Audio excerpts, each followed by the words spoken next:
সরকারের ১০০ দিন পূর্তিতে সন্ধ্যায় জাতির উদ্দেশ্যে প্রধান উপদেষ্টার ভাষণ। গণতন্ত্র ফেরাতে রূপরেখার দিকে তাকিয়ে যুক্তরাজ্য। অর্থনীতিতে ৩ ধরনের ঝুঁকি আর ১৭ প্রকার বাধা দেখছে সিপিডি। সংস্কারে আলাদা কমিশন গঠন করবে সরকার। আন্তর্জাতিক অপরাধ ট্রাইব্যুনালে ছাত্র শিবিরের আরও ৭ অভিযোগ। হত্যা চেষ্টা মামলায় দেশ টিভির এমডি ২ দিনের রিমান্ডে। এবং ৬ খুনের বিচার দাবিতে ফের সহিংস ভারতের মণিপুর। মুখ্যমন্ত্রীর বাড়িতে হামলার চেষ্টা, রাজধানীতে কারফিউ, ৭ জেলায় ইন্টারনেট বন্ধ।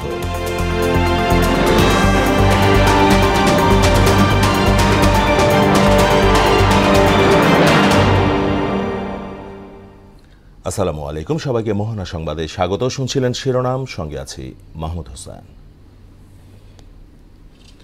এবার বিস্তারিত। অন্তর্বর্তী সরকারের ১০০ দিন পূর্তি উপলক্ষে সন্ধ্যায় জাতির উদ্দেশ্যে ভাষণ দেবেন প্রধান উপদেষ্টা ডক্টর মোহাম্মদ ইউনূস। প্রধান উপদেষ্টার প্রেস উইং থেকে পাঠানো এক বার্তায় এ তথ্য জানানো হয়। ভাষণটি বিটিভি ও বিটিভি ওয়ার্ল্ড সরাসরি সম্প্রচার করবে। বৈষম্য বিরোধী ছাত্র আন্দোলনের মুখে গেল ৫ আগস্ট পতন হয় শেখ হাসিনা সরকারের। এর ৩ দিন পর প্রফেসর মোহাম্মদ ইউনূসের নেতৃত্বে গঠিত হয় অন্তর্বর্তী সরকার। বাংলাদেশে গণতন্ত্র ফেরাতে ডক্টর মোহাম্মদ ইউনূসের নেতৃত্বাধীন অন্তর্বর্তী সরকার রূপরেখা ঘোষণা করবে বলে আশা জানিয়েছে ব্রিটেন। সকালে পররাষ্ট্র মন্ত্রণালয়ে উপদেষ্টা মোহাম্মদ তৌহিদ হোসেনের সঙ্গে বৈঠক শেষে একথা বলেন দেশটির ভারত প্রশান্ত মহাসাগর বিষয়ক প্রতিমন্ত্রী ক্যাথরিন ওয়েস্ট। তিনি বলেন, বাংলাদেশের রাজনীতিতে সব দলের জন্য লেভেল প্লেয়িং ফিল্ড প্রত্যাশা করে যুক্তরাজ্য। এক্ষেত্রে অন্তর্বর্তী সরকারকে প্রয়োজনীয় সহায়তা দিতে রাজি আছে তার দেশ। Interim government in Bangladesh has committed to restoring peace and order, ensuring accountability and promoting national reconciliation. And it has the full support of the UK government. I welcome the interim government's determination to build a better democratic future for the people of Bangladesh. আগামী ২ বছর দেশের অর্থনীতিতে ৩ ধরনের ঝুঁকি থাকবে বলে জানিয়েছেন গবেষণা প্রতিষ্ঠান Centre for Policy Dialogue CPD. পাশাপাশি দুর্নীতি, মূল্যস্ফীতি আর উচ্চ কর হার সহ ১৭ বাধায় বিপর্যস্ত দেশের ব্যবসা বাণিজ্য। সিপিডি আয়োজিত এক সেমিনারে উঠে আসে এসব বক্তব্য। অনুষ্ঠানে প্রধান উপদেষ্টার বিশেষ দূত লুৎফ সিদ্দিকী বলেন, বৈশ্বিক প্রতিযোগিতা সূচকে নাজুক অবস্থায় পড়া বাংলাদেশকে টেনে তুলতে প্রয়োজনে রেগুলেটরি রিফর্ম কমিশন গঠন করা হবে। এম আর আসাদের রিপোর্ট। দেশের গুরুত্বপূর্ণ খাতের সংস্কারে হাত দিয়েছে অন্তর্বর্তী সরকার, যার একটি অর্থনীতি। বিষয়টি মাথায় রেখে বাংলাদেশের ব্যবসায়িক পরিবেশের সংস্কার শীর্ষক সেমিনার আয়োজন করে Centre for Policy Dialogue CPD. Not on a short-term perspective, but also from a long-term one. আলোচকরা বলেন, দুর্নীতি, মূল্যস্ফীতি, উচ্চ কর হার সহ নানা প্রতিবন্ধকতায় বিপর্যস্ত ব্যবসা বাণিজ্য। এসব বাধা দূর করার পদক্ষেপ নিতে হবে। পাশাপাশি নতুনদের জন্য ব্যবসা প্রক্রিয়াকে সহজ করার তাগিদ দেন তারা। Challenges are huge and we are not very prepared, which includes actually human resource skills, efficiency, productivity, competitiveness, and all these things. Bangladesh, probably it is more important to talk about sometimes cost of entering business rather than cost of doing business. রাজনৈতিক পৃষ্ঠপোষকতায় অর্থনৈতিক খাতে স্বার্থান্বেষী মহল তৈরি হয়েছে উল্লেখ করে ব্যবসায়িক নেতারা বলেন, আর্থিক সংস্কারে রোডম্যাপ থাকা জরুরি। This criminalized politics has created their own self-interested group in every sector. বিনিয়োগ খাত ঢেলে সাজাতে সরকারের 5টি বিশেষ কর্মসূচি তুলে ধরেন BIDA chairman Chowdhury Ashik Mahmud bin Harun. There is a genuine ask from the government to co-locate some of these services. So we need an individual from NBR probably sitting in BIDA. We need someone from Ministry of Environment sitting in BIDA so that that service can be provided out of one stop. বিনিয়োগ উৎসাহে অংশীজনদের প্রস্তাবনা বিবেচনার আশ্বাস দেন প্রধান উপদেষ্টার বিশেষ দূত Lutfe Siddiqui. But the one thing that is unimpeachable is the honesty of intention and purpose with which every member of government has approached the role that they have found themselves in right now. The Better Business Forum, which was recommended in the PowerPoint presentation, Why not? Let's just do that. Let's go ahead with it. Again, if you can help us so that we can structure it in a way so that there's due process on who gets invited to it and who doesn't. আর্থিক খাত এগিয়ে নিতে সংশ্লিষ্ট প্রতিষ্ঠানগুলোকে ধারাবাহিকতা রক্ষার তাগিদও দেন Lutfe Siddiqui. We have found no evidence that there's ever been a formal meeting with the head of government in the past, or any evidence that any of the boards of those authorities have ever met. M.R. Asad, মোহনা সংবাদ, ঢাকা। পেঁয়াজের উচ্চ মূল্যে দিশেহারা ক্রেতা। দেশি পেঁয়াজের দাম ছাড়িয়েছে 150 টাকা। শুল্ক কমানোর পরও দাম না কমার কারণ হিসেবে ব্যবসায়ী সিন্ডিকেটকেই দায়ী করছেন ভোক্তারা। এদিকে ন্যায্য দাম না পাওয়ার কারণে চাষ কমিয়ে দিয়েছে কৃষক। এমন পরিস্থিতিতে বাজার নিয়ন্ত্রণে তদারকি জোরদার করার তাগিদ দিয়েছেন গবেষকরা। উষা ফেরদৌসের প্রতিবেদন। গত অর্থ বছরে দেশে পেঁয়াজ উৎপাদনের লক্ষ্যমাত্রা নির্ধারণ করা হয় ৩৬ লাখ টন। উৎপাদন ছিল ৩৪,১৭,০০০ টন। পচে যাওয়া সংরক্ষণ করতে না পারার সহ বিভিন্ন কারণে ৩০% বাদ দিলে প্রকৃত উৎপাদন প্রায় ২৪ লাখ টন, আর দেশের মোট চাহিদা ৩২ লাখ টনের মতো। অথচ ন্যায্য দাম না পাওয়ার কারণে উৎপাদন বিমুখ হচ্ছে কৃষক। খাবার জন্য কিছু বুনি, তাও কতটা হয় এক পয়সা ৪০,০০০ খরচ হলো, পেঁয়াজ হলো 5 মণ টাকা উঠবো। আর ঠিক উল্টো চিত্র বাজারে দেশি পেঁয়াজ বিক্রি হচ্ছে ১৪০ থেকে ১৫০ টাকায়, আর আমদানি করা ভারতীয় পেঁয়াজ বিক্রি হচ্ছে ১২০ টাকা পর্যন্ত। আমাদের মতো মধ্যবিত্তরা তো বুঝিনি তো কিভাবে চলতে হয়, এই দামে তো পেঁয়াজ কিনতে গেলে আমাদের খুবই কষ্ট হয়ে যায়। মজুত করছে, তাদের কাছে অনেক পেঁয়াজ আছে যেগুলো নষ্ট হয়ে যাচ্ছে, কিন্তু বাজারে মাল ছাড়তেছে না, তারা আটকে রেখে বাড়তি দামে মাল বিক্রি করতেছে। এদিকে বাজারে আসতে শুরু করেছে পাতা পেঁয়াজ, বিক্রি হচ্ছে ৮০ থেকে ১০০ টাকা কেজি দরে। দাম কম হওয়ায় ক্রেতার আগ্রহও বেশি। পাতাও খাওয়া যায়, পেঁয়াজও খাওয়া যায়। পেঁয়াজের দাম তো একটু বেশি, আর ব্যবসায়ীরা বলছেন নতুন পেঁয়াজের সরবরাহ স্বাভাবিক না হওয়া পর্যন্ত বাজার স্থিতিশীল হওয়ার সম্ভাবনা কম। শুল্ক আরো কমাই দেওয়া উচিত, একেবারে উঠে নিয়ে যাওয়া উচিত। বর্তমান দেশের যে পরিস্থিতি, মালের দাম অনেক বেশি। শুল্কের হিসাবটা তো ভিন্ন। আসলে আমাদের যে এখন সিজন শেষ, পেঁয়াজের সিজন নাই, ইনশাল্লাহ নতুন পেঁয়াজ আসবে, নতুন আসলেই কমবে, আর এখন পেঁয়াজ শেষের দিকে তো। পেঁয়াজের সংকট মেটাতে উন্নত জাত উদ্ভাবন, সরকারের প্রণোদনা ও তদারকি বাড়ানোর তাগিদ দিয়েছেন এই কৃষিবিদ। এখানে কস্টিং যেটাই পড়ুক না কেন, মাঝখান থেকে যে বিভিন্ন ধরনের যে সুবিধাভোগী যারা, এই সুবিধাভোগীর কারণে আসলে দামটা ক্রমান্বয়ে হলো যে বেড়ে যায়। এক হলো যে স্টক করছে, ক্রাইসিস তৈরি করছে। চাষিকে যদি আমরা বেনিফিট দিতে না পারি, উৎসাহ দিতে না পারি, তাহলে আমাদের এই ক্রাইসিস কোনোদিনের সমাধান হবে না। উষা ফেরদৌস, মোহনা সংবাদ, ঢাকা। গুলি করে পঙ্গু ও গুমের অভিযোগে আন্তর্জাতিক অপরাধ ট্রাইব্যুনালে ৭টি অভিযোগ দায়ের করেছে ইসলামী ছাত্র শিবির। সকালে ভুক্তভোগী কয়েকজন নেতাকর্মী ট্রাইব্যুনালের প্রসিকিউশন বিভাগে আলাদা অভিযোগ জমা দেন। অভিযোগকারীর মধ্যে ২ জন ৩ বছরের মতো গুম ছিলেন, ৪ জন পুলিশ ও র্যাবের নির্যাতনে পঙ্গু হয়েছেন। ঘটনায় জড়িত পুলিশ, র্যাব ও আওয়ামী লীগ নেতাদের বিরুদ্ধে অভিযোগ আনা হয়েছে। যারা দীর্ঘদিন গুম ছিল তারা ফিরে এসেছে। একজন ভাই ৩.৫ বছর গুম ছিলেন, তিনি ফিরে এসেছেন। আরেকজন ভাই ৩ মাস ১৫ দিন গুম ছিলেন।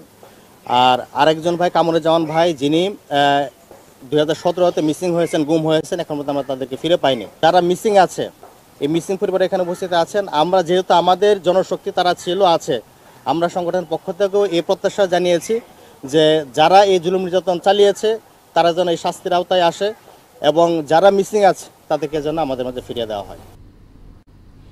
হত্যা চেষ্টা মামলায় দেশ টিভির ব্যবস্থাপনা পরিচালক আরিফ হাসানকে 2 দিনের রিমান্ড দিয়েছে আদালত।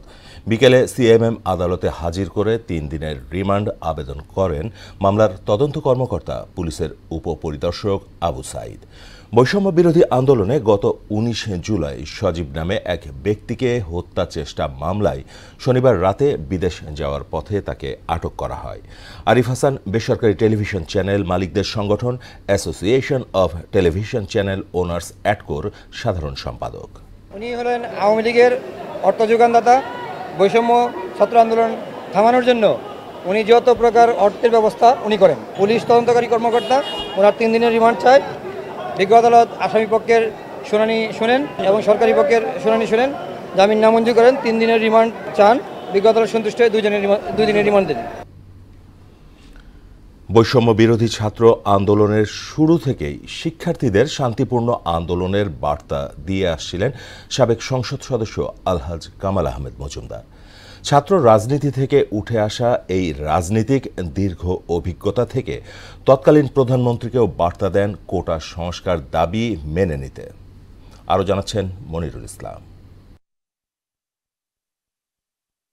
কোটা সংস্কার আন্দোলনের শুরুতেই সরকারের সঙ্গে বসতে ছাত্রদের প্রতি আহ্বান জানান বর্ষিয়ান রাজনীতিবিদ আলহাজ কামাল আহমেদ মজুমদার। সতর্ক করেন তৃতীয় পক্ষ ঢুকে যাতে যৌক্তিক আন্দোলনকে বিতর্কিত করতে না পারে সে বিষয়েও। ছাত্র রাজনীতি থেকে উঠে আসা কামাল আহমেদ মজুমদার ছিলেন ৭১-এর রণাঙ্গনের যোদ্ধা। গত ৩রা আগস্ট মোহনা টেলিভিশনকে দেয়া একান্ত সাক্ষাৎকারে বলেন, কোটার জন্য মুক্তিযুদ্ধ করেনি বাংলার আপামর জনতা। আমাদের মন্ত্রী প্রতিমন্ত্রী যারাই এটিকে নিজেরা আলাপ আলোচনা করে এটি সমাধান করার কথা সেটি তারা সত্যিকার অর্থে করে তুলতে পারেন নাই এবং ছাত্রদের কাছে জিনিসটি খোলাখুলিভাবে তারা যদি আলোচনা করতেন তাহলে এই অবস্থার সৃষ্টি হতো না। শুধু তাই নয়, আমি বলবো দেশে আজকে কী হচ্ছে, কী অবস্থা, আমার মনে হয় যারা আমরা নেতৃত্বে আসছি, নেতৃবৃন্দ জনগণের কাছ থেকে নেত্রীকে বিচ্ছিন্ন করে ফেলছে। কোটা না থাকার যৌক্তিকতা নিয়ে তিনি বলেন, সন্তানরা কোটা পেলেও নাতিপুতিদের ক্ষেত্রে এমন দাবি একেবারেই অযৌক্তিক। বাংলাদেশের সত্যিকার মুক্তিযোদ্ধা যারা, তাদের কারো সন্তানের বয়স এখন আর চাকরির বয়স নেই। কাজে এই 5% কোটাও আমি মাননীয় প্রধানমন্ত্রী জননেত্রী শেখ হাসিনাকে অনুরোধ করব যে আমাদের শিক্ষিত বেকার যুবক যুবতী যারা রয়েছে পরীক্ষার মাধ্যমে তাদের মেধার ভিত্তিতে তাদেরকে যাতে নিয়োগ দেওয়া হয়। মানুষের পক্ষে কথা বলাই দলীয় তোপের মুখে ছিলেন কামাল আহমেদ মজুমদার। বৈষম্য বিরোধী আন্দোলনে গত ৩রা আগস্ট তৎকালীন প্রধানমন্ত্রীর প্রতি দাবি জানান শিক্ষার্থীদের দাবি মেনে নেয়ার। সেই 52-এর ভাষা আন্দোলন থেকে শুরু করে আমরা ধাপে ধাপে ধাপে দেওয়ার সমস্ত আন্দোলনগুলা জাতির পিতা বঙ্গবন্ধু মুজিবের নির্দেশে সেদিনকে ছাত্র সমাজ এগুলি পালন করেছে। ছাত্র সমাজ এই অন্যায় প্রতিরোধ করেছে। আজকে ছাত্র সমাজ চায় দেশ উন্নতির দিকে এগিয়ে যাক, মেধাভিত্তিতে নিয়োগ হোক সকল ক্ষেত্রে, সকল নিয়োগের ক্ষেত্রে। কাজেই ব্যাংক, বিমা থেকে শুরু করে সরকারি, আধা সরকারি, সাহিত্য প্রতিষ্ঠান, সরকারি প্রতিষ্ঠান সকল ক্ষেত্রে যাতে মেধাভিত্তিক নিয়োগ দেওয়া হয় আমাদের তরুণ সমাজ সেটি আশা করে। কাজেই আমি মাননীয় প্রধানমন্ত্রী জননেত্রী শেখ হাসিনার কাছে আমার উদাত্ত আহ্বান, এরা আপনার সন্তান, আপনাদের এই সন্তানদেরকে ডেকে আপনার কাছে নিয়ে আসেন, তাদের কথা শুনে আপনি নিজেই এটার সমাধান তাদের সাথে আলাপ করে দিতে পারেন। আমার মনে হয় সেখানে তৃতীয় কোনো ব্যক্তি বা তৃতীয় কোনো গোষ্ঠীর প্রয়োজন আছে বলে আমি মনে করি না। আন্দোলনে ছাত্রদের পক্ষে থাকায় তেজগাঁওয়ে আওয়ামী লীগের সমন্বয় সভায় তোপের মুখেও পড়েন সাবেক শিল্প প্রতিমন্ত্রী। মনিরুল ইসলাম, মোহনা সংবাদ, ঢাকা। এবারে দেশের বাইরের খবর। ফের সহিংস হয়ে উঠেছে ভারতের মণিপুর। 12 ঘন্টার ব্যবধানে 3 মন্ত্রী ও 6 বিধায়কের বাড়িতে আক্রমণের পর মুখ্যমন্ত্রী বীরেন সিংয়ের বাসভবনে হামলার চেষ্টা চালিয়েছে বিক্ষুব্ধ জনতা। কাঁদানে গ্যাস ছুড়ে কোনো মতে পরিস্থিতি নিয়ন্ত্রণে এনেছে নিরাপত্তা বাহিনী। পরিস্থিতি নিয়ন্ত্রণে রাজধানীর ইম্ফলে অনির্দিষ্টকালের কারফিউ জারির পাশাপাশি 7 জেলায় বন্ধ করে দেয়া হয়েছে ইন্টারনেট। ইস্তিয়াক হোসেনের ডেস্ক রিপোর্ট। নতুন করে সহিংসতা ছড়িয়ে পড়েছে ভারতের উত্তর পূর্বাঞ্চলীয় রাজ্য মণিপুরে। শনিবার সকালে 3 মন্ত্রী ও 6 বিধায়কের বাড়িতে হামলা করে ক্ষুব্ধ জনতা। এই সময় আশপাশে থাকা যানবাহনে আগুন ধরিয়ে দেয় তারা। এই ঘটনায় একরকম তড়িঘড়ি করে রাজধানী ইম্ফলের পূর্ব ও পশ্চিমাংশে অনির্দিষ্টকালের কারফিউ জারি করা হয়। এর রেশ কাটতে না কাটতেই একই দিন বিকেলে মুখ্যমন্ত্রী বীরেন সিংয়ের বাড়িতে হামলা চালায় তারা। মূল ফটক ভেঙে বাড়ির ভেতরে ঢোকার চেষ্টা করলে কাঁদানে গ্যাস ব্যবহার করে পুলিশ ও নিরাপত্তা বাহিনী। কোনো মতে পরিস্থিতি সামাল দিলেও এখনও অগ্নিগর্ভ রাজধানী ইম্ফল সহ বিষ্ণুপুর, থৌবাল, কাংপোকপি ও চূড়াচাঁদপুর সহ 7 জেলা। সহিংসতা ঠেকাতে কারফিউ বহালের পাশাপাশি বন্ধ করে দেয়া হয় ইন্টারনেট সেবা। কুকি বিদ্রোহীদের সঙ্গে নিরাপত্তা বাহিনীর সংঘর্ষ সংঘর্ষকে কেন্দ্র করে গত বছরের মে মাস থেকে অশান্ত হয়ে ওঠে মণিপুর। সেই সংঘর্ষে 10 জনের মৃত্যু ও 8 মাসের শিশুসহ 6 জন নিখোঁজ হয়। গত শুক্রবার মণিপুরের একটি নদী থেকে তাদের মরদেহ উদ্ধার করা হয়। এরপরেই রাজ্য জুড়ে নতুন করে অশান্তি শুরু হয়। নির্মম এই হত্যার প্রতিবাদে রাজপথে নামে শত শত মানুষ। অপহরণ, হত্যা ও জাতিগত সহিংসতা বন্ধের দাবিতে ব্যানার ও পোস্টার হাতে স্লোগানের পাশাপাশি টায়ারে আগুন ধরিয়ে বিভিন্ন সড়ক অবরোধ করে তারা। কোটা সংস্কার নিয়ে 2023 সালের মে মাসে কুকি ও মেইতেই উপজাতির মধ্যে দাঙ্গা শুরু হয়। ইশতিয়াক হোসেন, মোহনা সংবাদ। প্রাথমিকের বই পরিমার্জনের জন্য কিছুটা বিলম্ব হলেও জানুয়ারিতে শিক্ষার্থীদের হাতে বই তুলে দেওয়া হবে বলে বলেছেন প্রাথমিক ও গণশিক্ষা উপদেষ্টা অধ্যাপক ডাক্তার বিধান রঞ্জন রায় পোদ্দার। সকালে সিলেটের বিভাগীয় কমিশনারের কার্যালয়ে আয়োজিত কর্মকর্তাদের সঙ্গে এক মতবিনিময় সভায় শেষে সাংবাদিকদের প্রশ্নের জবাবে একথা বলেন। এ মুহূর্তে প্রাথমিকের সহকারী শিক্ষকদের 10ম গ্রেড বাস্তবসম্মত নয় বলেও জানান তিনি।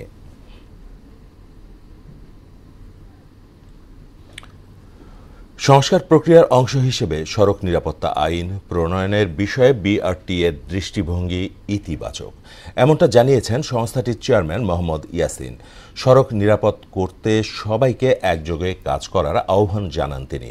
সকালে বনানীর বিআরটিএ কার্যালয়ে world day of remembrance for road traffic victims উপলক্ষে আয়োজিত অনুষ্ঠানে এসব কথা বলেন তিনি।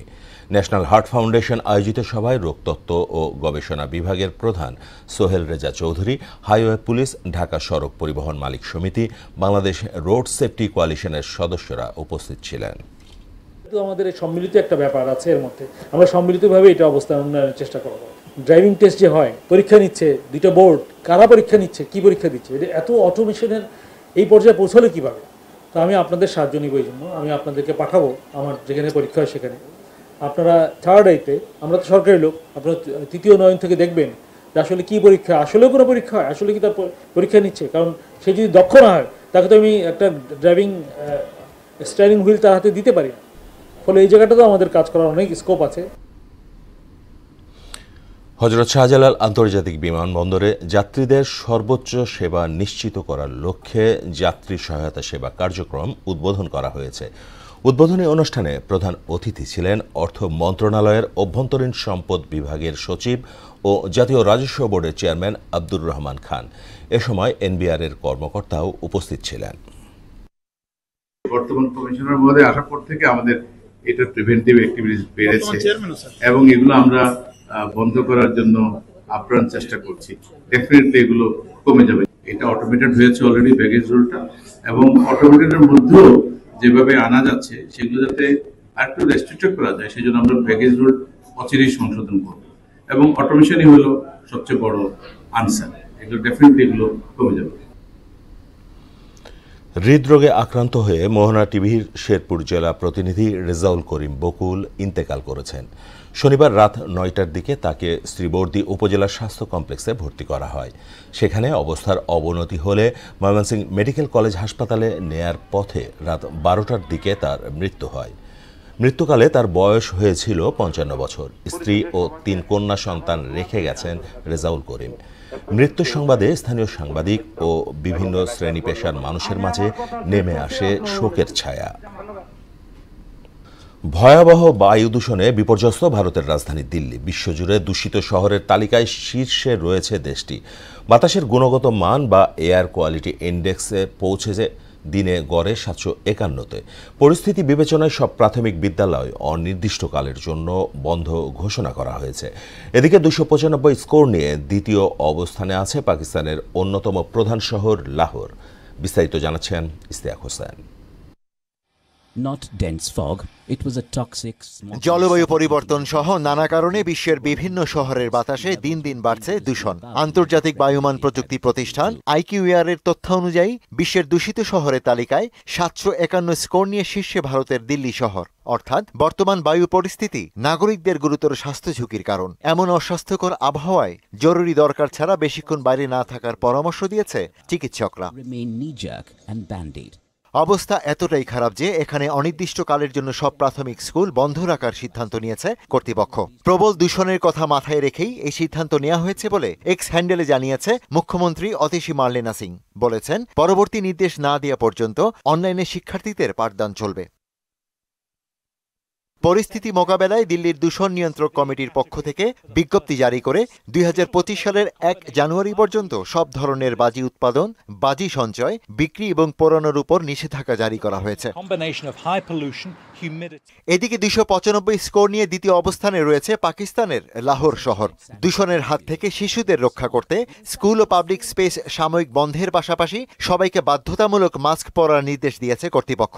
প্রদেশটিতে বেশ কিছু শিল্প কারখানা থাকায় বিশ্বে এটিকে সবচেয়ে দূষিত শহরের মধ্যে বিবেচিত করা হয়। এরই মধ্যে বাতাসের মান খারাপ হয়ে যাওয়ায় দেশীয় প্রযুক্তিতে ঝরানো হয়েছে কৃত্রিম বৃষ্টি। বিশ্ব স্বাস্থ্য সংস্থার তথ্য অনুযায়ী বায়ু দূষণের কারণে স্ট্রোক, ফুসফুসে ক্যান্সার, শ্বাসতন্ত্রের সংক্রমণ সহ হৃদরোগের ঝুঁকি বৃদ্ধি করে। ইশতিয়াক হোসেন, মোহনা সংবাদ। এবারে ক্রীড়াঙ্গনের খবর। বিসিবি জোড়াতালি দিয়ে চলছে বলে জানিয়েছেন যুব ও ক্রীড়া উপদেষ্টা আসিফ মাহমুদ। দুপুরে সরকারের 100 দিন পূর্তি উপলক্ষে মন্ত্রণালয়ের কার্যক্রম নিয়ে আয়োজিত ব্রিফিংয়ে একথা বলেন তিনি। জানান, দেশে বেকারের সংখ্যা 1,08 লাখ, এর মধ্যে শিক্ষিত বেকার আছেন 26 লাখ। আগামী 2 বছরের মধ্যে 5 লাখ কর্মসংস্থান তৈরি করা হবে বলেও জানান আসিফ মাহমুদ। শামীমুজ্জামান চৌধুরীকে সঙ্গে নিয়ে আরও জানাচ্ছেন মুদাসির আলী। অন্তর্বর্তী সরকারের 100 দিন পূর্তি উপলক্ষে সচিবালয়ে ব্রিফিং করেন যুব ও ক্রীড়া উপদেষ্টা আসিফ মাহমুদ সজীব ভুঁইয়া।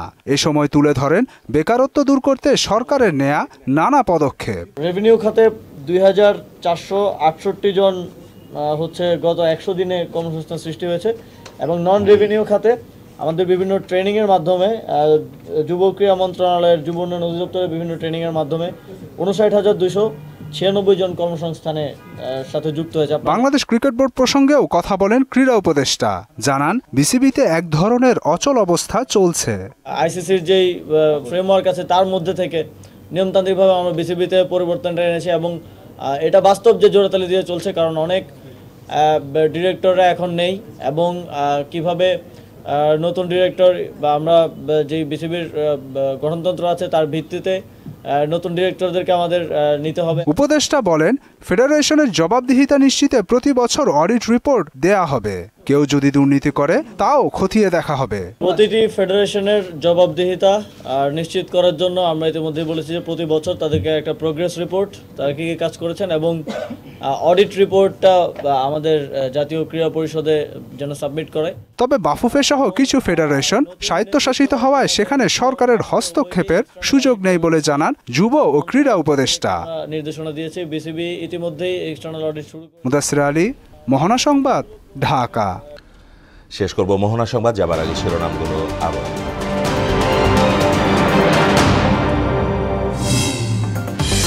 সরকারের 100 দিন পূর্তিতে সন্ধ্যায় জাতির উদ্দেশ্যে প্রধান উপদেষ্টার ভাষণ। গণতন্ত্র ফেরাতে রূপরেখার দিকে তাকিয়ে যুক্তরাজ্য। অর্থনীতিতে 3 ধরনের ঝুঁকি আর 17 প্রকার বাধা দেখছে সিপিডি। সংস্কারে আলাদা কমিশন গঠন করবে সরকার। আন্তর্জাতিক অপরাধ ট্রাইব্যুনালে ছাত্র শিবিরের আরও 7 অভিযোগ। হত্যা চেষ্টা মামলায় দেশ টিভির এমডি 2 দিনের রিমান্ডে। এবং 6 খুনের বিচার দাবিতে ফের সহিংস ভারতের মণিপুর। মুখ্যমন্ত্রীর বাড়িতে হামলার চেষ্টা, রাজধানীতে কারফিউ, 7 জেলায় ইন্টারনেট বন্ধ। এই ছিল মোহনা সংবাদে। পরবর্তী সংবাদ রাত 9টায়। এর আগে সন্ধ্যা 7টায় দেখবেন সংবাদ এক নজরে। মোহনার সবশেষ খবর জানতে ভিজিট করুন www.mohana.tv। সংবাদ দেখতে পারেন ফেসবুক ও ইউটিউবে। এতক্ষণ সঙ্গে থাকার জন্য সবাইকে ধন্যবাদ।